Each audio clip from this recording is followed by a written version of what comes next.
Hoje nós vamos começar o estudo da Bíblia capítulo por capítulo. Vamos iniciar em Mateus, capítulo 1, a partir do versículo 1 até o versículo de número 25, tá bom? Livro da genealogia de Jesus Cristo, filho de Davi, filho de Abraão. Abraão gerou a Isaque, Isaque a Jacó, Jacó a Judá e seus irmãos. Judá gerou de Tamar a Pérez e a Zerá. Pérez gerou Esrom, Esrom a Arão, Arão gerou a Aminadab, Aminadab a Nasson, Nasson a Salmão, Salmão gerou de Raabe a Boaz, este de Rute gerou Obed, Obed a Jessé. Jessé gerou o rei Davi, e o rei Davi a Salomão, da que fora mulher de Urias. Salomão gerou a Roboão, Roboão a Abias, Abias a Asa gerou a Josafá. Josafá a Jorão, Jorão Uzias, Uzias gerou a Jotão, Jotão a Casa a Ezequias. Ezequias gerou a Manassés, Manassés a Amon, Amon a Josias. Josias gerou a Jeconias e a seus irmãos no tempo do exílio na Babilônia. Depois do exílio na Babilônia, Jeconias gerou a Salatiel e Salatiel a Zorobabel. Zorobabel gerou a Abiúde, Abiúde a Eliaquim, Eliaquim a Azor. Azor gerou a Sadoc, Sadoc a Aquim, Aquim a Eliúde. Eliúde gerou a Eleazar, Eleazar a Matã, Matã a Jacó. E Jacó gerou a José, marido de Maria, da qual nasceu Jesus, que se chama o Cristo. De sorte que todas as gerações, desde Abraão até Davi, são 14. E desde Davi até o exílio na Babilônia, 14. E desde o exílio na Babilônia até Cristo, 14.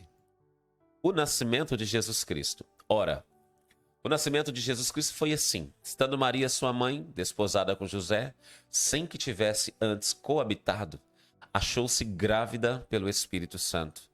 Mas José, o seu esposo, sendo justo e não a querendo infamar, resolveu deixá-la secretamente. Enquanto ponderava nestas coisas, eis que lhe apareceu em sonho um anjo do Senhor, dizendo: José, filho de Davi, não temas receber Maria, tua mulher, porque o que nela foi gerado é do Espírito Santo. Ela dará à luz um filho e lhe porás o nome de Jesus, porque ele salvará o seu povo dos pecados deles. Ora, tudo isso aconteceu para que se cumprisse o que fora dito pelo Senhor por intermédio do profeta. Eis que a virgem conceberá e dará à luz um filho, e ele será chamado pelo nome de Emanuel, que quer dizer Deus conosco. Despertado José do sono, fez como lhe ordenara o anjo do Senhor e recebeu sua mulher. Contudo, não a conheceu, ou seja, não teve relações com ela, enquanto ela não deu à luz um filho, a quem pôs o nome de Jesus. Amém. Vamos lá. Ao iniciar tudo aqui, os irmãos devem ter percebido uma coisa interessante aqui no livro de Mateus, no capítulo 1. Percebeu que Mateus, que era publicano, cobrador de impostos, ele gastou um bom espaço do primeiro capítulo do seu livro, ele gastou um grande espaço falando sobre genealogia. Olha que interessante. Eu, por exemplo, se fosse judeu, eu gostaria muito de saber de qual linhagem eu pertenço. Se eu, filho do Ivo, que é o meu pai, que está lá em Minas, fosse filho de talvez um judeu que viesse de Israel fugindo talvez de alguma guerra, fugindo de talvez a Segunda Guerra Mundial, fugindo por alguma perseguição, fazendo algum tipo de diáspora aqui, é quando todo o povo, uma grande parte do povo, muda por inteiro para uma outra nação. Eu gostaria muito de saber e por quê? Porque foi o Senhor quem estabeleceu todos os filhos de Jacó, ou seja, depois disso ele teve o seu nome trocado para Israel. Então, cada uma desses filhos trouxe as linhagens e até a herança na terra prometida era por tribo, era por nome. Então, há essa diferença. Por exemplo, apenas a tribo de Levi, né, que são os levitas, que eram incumbidos por Deus de serem sacerdotes e de trabalharem no templo e qualquer tipo de manutenção. Por exemplo, eu sou da tribo de Dan e eu quero ir para a igreja trabalhar cuidando de lavar a pia onde os sacerdotes lavam as mãos depois do sacrifício. Eu não poderia. Deveria ser os levitas. Os levitas eram privilegiados nesse quesito. Por que os levitas eram privilegiados?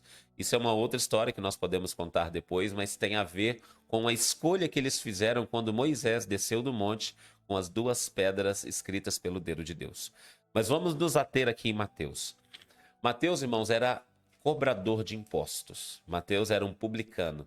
E pelo que nós vemos em todo o seu livro, comparado aos demais evangelhos, que são os evangelhos sinóticos, e João, que é Mateus, Marcos e Lucas, que são sinótipos, ou seja, vistos pela mesma ótica, contadas as histórias pela mesma visão. Por exemplo, eu estou aqui com a minha xícara e eu quero contar para os irmãos, né? Deixa eu tirar por um instante aqui essa tela.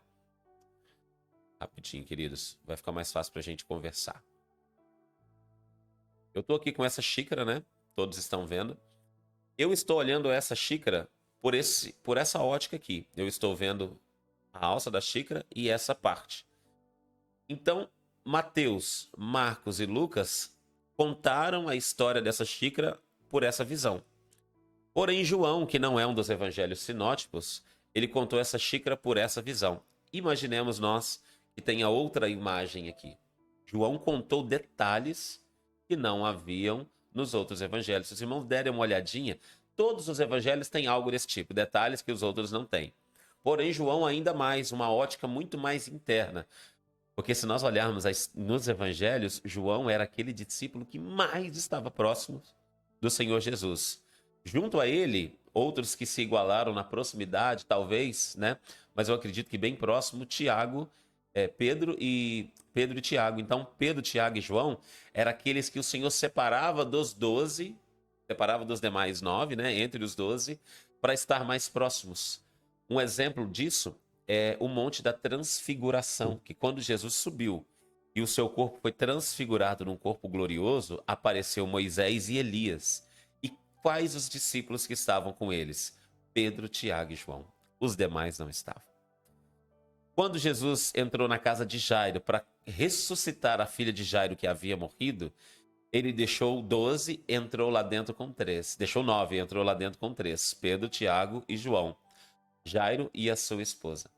Então nós percebemos que há uma diferença do olhar do evangelho. Então, ali João olhando de forma diferente. Mateus, muito minucioso, nós podemos ver pela forma como ele explicita os detalhes, nós percebemos que ele foi aquele que se preocupou em trazer desde Abraão até Jesus quem era Jesus. Mateus era o cara que, quando ele tentou analisar Jesus, ele viu que as coisas que Jesus fazia e via não faziam sentido natural. Tinha que ser espiritual. De Abraão até Davi, 14 gerações. De Davi até o exílio na Babilônia, 14 gerações. Do exílio na Babilônia até Jesus, 14 gerações. Já perceberam que na Bíblia, a contagem por números, que é o estudo dos números, como está sempre presente? Só um pouquinho de referência para os irmãos notarem. Jonas, 3 dias e 3 noites no ventre do peixe. Jesus, 3 dias e 3 noites no ventre da terra. Quando Pedro orava no terraço, apareceu um lençol atado nas 4 pontas, cheio de animais puros e impuros. E uma voz dizia: Pedro, pega, mata e come. E depois aquele lençol se recolhia e subia para o céu. 3 vezes isso aconteceu. Quando aconteceu a terceira vez, alguém bateu na porta. Eram os servos de Cornélio chamando Pedro para ir pregar o evangelho. E o Espírito Santo diz para ele: vai. Ele não é impuro.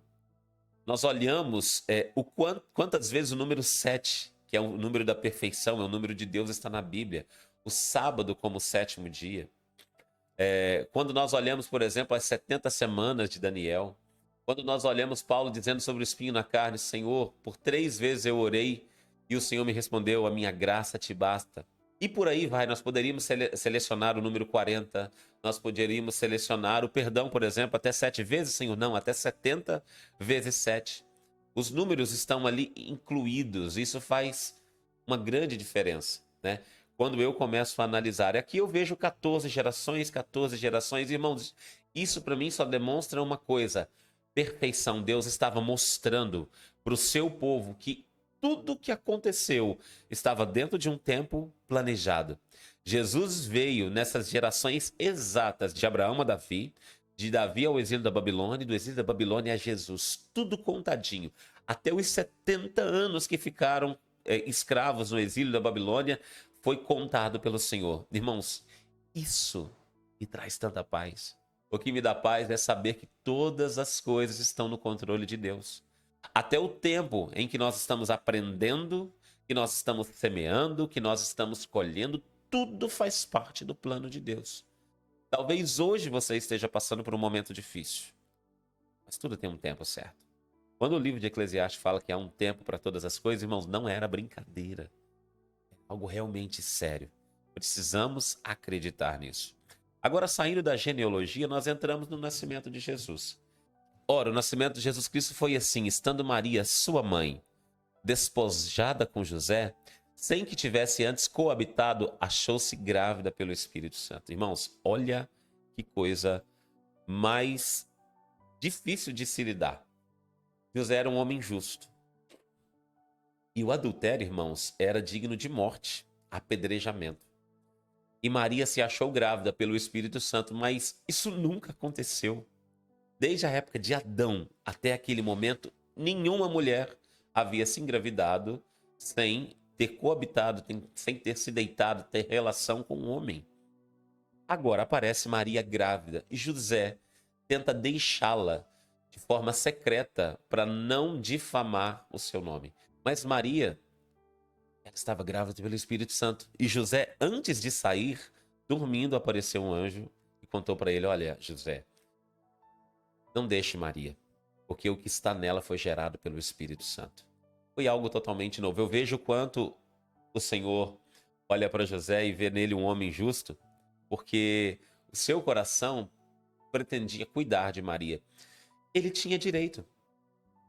Irmãos, muitas das vezes eu e você vemos alguém falhando conosco e aparentemente isso nos dá o direito de fazer certas coisas com essas pessoas. Mas não é porque você tem o direito, né, que você tem ali a oportunidade de puxar o pé de alguém, né, de retribuir de forma justa, vamos dizer assim, humanamente falando, o mal que a pessoa fez, que é necessário que a gente faça. Às vezes a pessoa te dá todo o direito de magoá-la porque você foi magoado, de ficar devendo algo porque ela ficou te devendo, né? E eu não estou falando financeiramente. Mas o Senhor está olhando para nós e cada atitude que eu e você tomamos, mediante as oportunidades que nós temos, isso abre os olhos do nosso Senhor em relação a nós, as bênçãos que nós vamos receber, porque o Senhor, Ele nos prova, Ele nos testa bem nesses momentos de oportunidade que eu e você temos. Por exemplo, hoje eu tenho a oportunidade de promover, de abençoar, de cuidar da vida de alguém que falhou comigo. Mas eu tenho também todo o direito de dizer: olha, eu não quero mais estar próximo de você, porque você fez isso, isso e aquilo. Como servo do Senhor, irmãos, o Senhor olha para mim, olha para o meu coração, olha para as minhas atitudes e eu vou colher exatamente aquilo que eu plantei.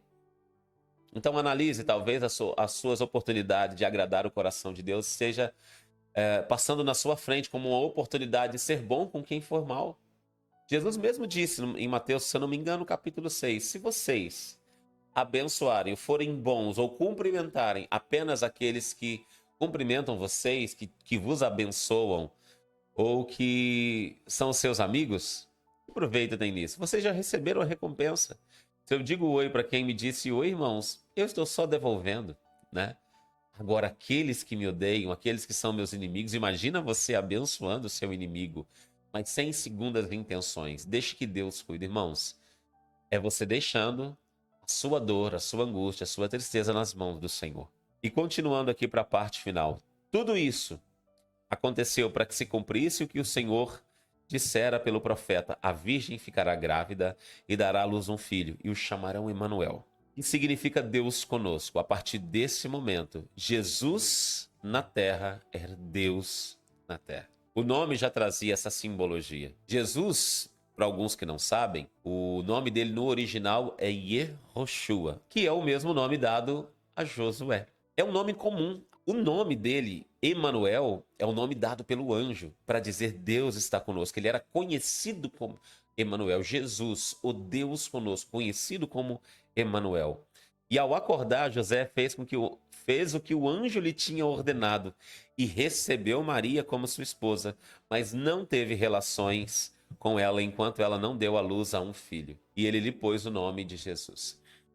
Ao olhar isso, irmãos, ao analisar, eu vejo o quanto eu e você precisamos cuidar do nosso coração para agradarmos a Deus. José agradou o Senhor. José foi um homem escolhido e o Senhor olha do céu, olha para José, olha para Maria. E ele olhou para eles, provavelmente também antes deles nascerem, sabia que tipo de pessoas eles seriam, né? Porque Jesus já foi morto, irmãos. Não só nasceu, mas já foi morto antes do mundo ser criado. Estava tudo nos planos do Senhor. Isso não dá para negar. Porém, eu e você temos essa oportunidade de ação que o Senhor nos dá. Ainda que o Senhor já saiba qual seja ela, isso não significa que ele vai interferir na minha resposta. Nós teremos um momento de decisão. Nós teremos um momento em que nós fazemos e o Senhor faz conosco. Nós não vivemos de forma robótica, onde Deus vai me dizer ou me conduzir, me forçar de alguma forma, mesmo que eu não saiba, a fazer tudo segundo a vontade dele. Por quê? Porque senão eu não poderia ser condenado por algo que eu não fiz. Por isso não devemos julgar ninguém. Porque cada um vive e responde mediante aquilo que já está implantado nessa pessoa. Talvez por alguma coisa que aconteceu na sua vida, na sua família, na herança, no ensinamento. O Senhor é o melhor juiz porque ele julga segundo a reta justiça. Finalizamos aqui o primeiro capítulo de Mateus e vamos crescer juntos no conhecimento, na verdade, na prática. E que Deus nos abençoe, queridos, cada vez mais. Em nome do Senhor Jesus, que Deus te abençoe, proteja, guarde, te ilumine a cada dia. Em nome do Senhor Jesus. Amém.